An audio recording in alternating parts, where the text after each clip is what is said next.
Good morning, good afternoon, wherever you are. Hello. I'm back in Australia. Depending if you follow me on other social medias, you know I've been back for a couple of days now. I jumped, out of Ukraine into Poland for only about 8 hours and then flew home.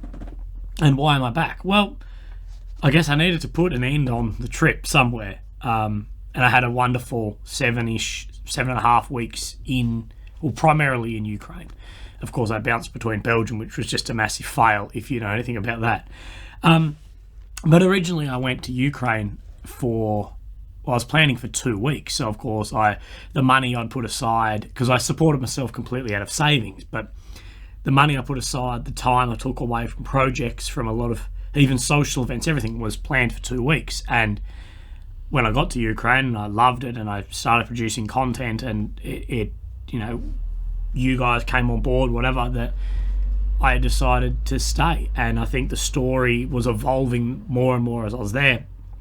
And that caused a decision for me to stay in Ukraine, or stay away from home at least for that good 7, almost 8 weeks. But, I'm back.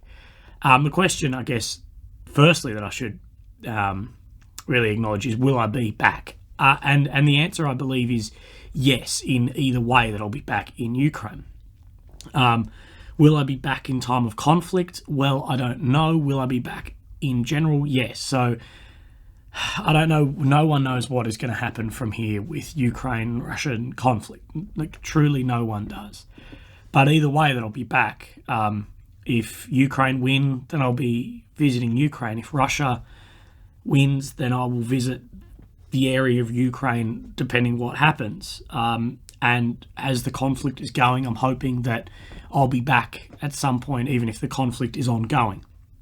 So either way, I'll be back, because I think the stories of the people there that are maybe untold and just wonderful, and that it feels a bit weird being home. It feels weird to come back and that sort of decompression out of that phase.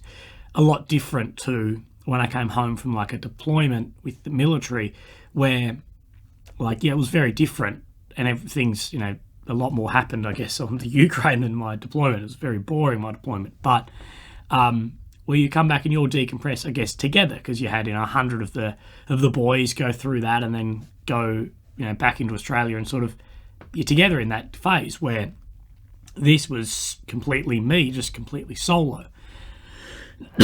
I'm sorry, I've got a bit sick. I've done 3 COVID tests and I've been negative on all of them. It must just be like some lingering cold or flu or something. Shocking, but yeah. And why didn't I stay later in Ukraine? I needed to put an end date on it somewhere. Like I mentioned in the beginning, it was meant to be a 2-week trip, and it pushed out to 7.5. And I had one of my best friend's weddings, which I was the beer boy / flower girl at. I had to have like a big bucket and hand out beers and throw flowers as I came down the aisle. So that, another big one is my health, and not the cold you can hear, but the tumour, the cancer in my brain. I've got a scan this week. I actually thought it was earlier. That's why it was like, I need to come back on this date.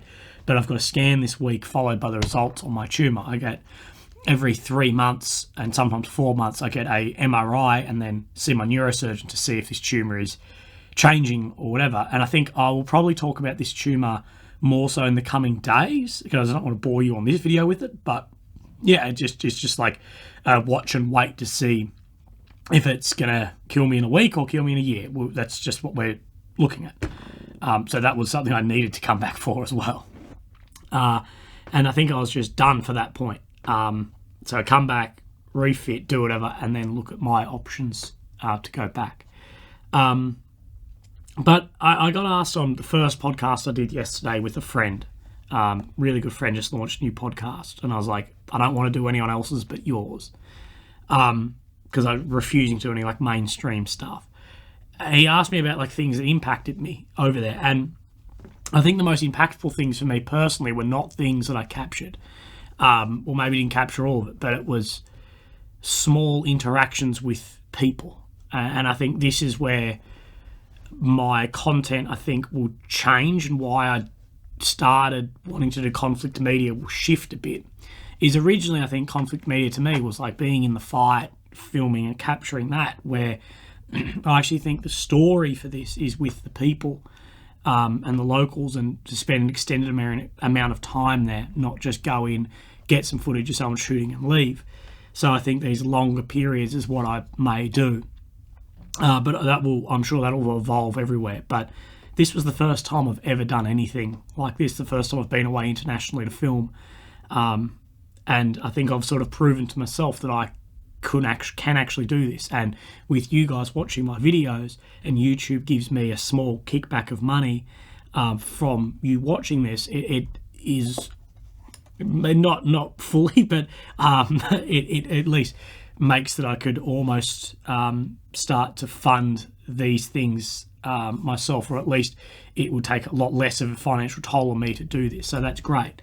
I hate talking finances, but it is definitely a thing that is, if you're traveling from Australia, to Australia to Europe, you're paying almost $2,000 for a flight. So it's crazy. But yeah, I hope this isn't too casual and too boring. I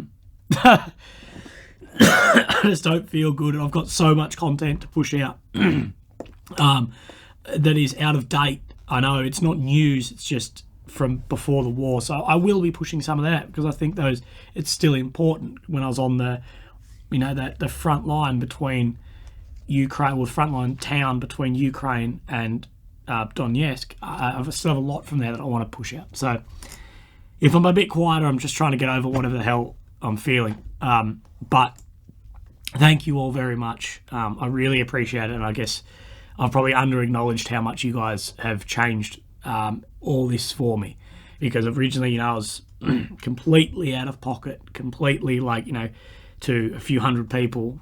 Before this, getting 20, 30 views was a big thing for me, and each view still matters, and everyone matters really to me. But I just want to thank you guys so much for making this experience, being able to be something that I can share with tens of thousands of people, what I see and what I talk about. So I can't thank you guys enough. So wherever you are, look after yourselves, reach out. And yeah, thank you. I really appreciate it. Cheers. Yeah, I can't. Yeah.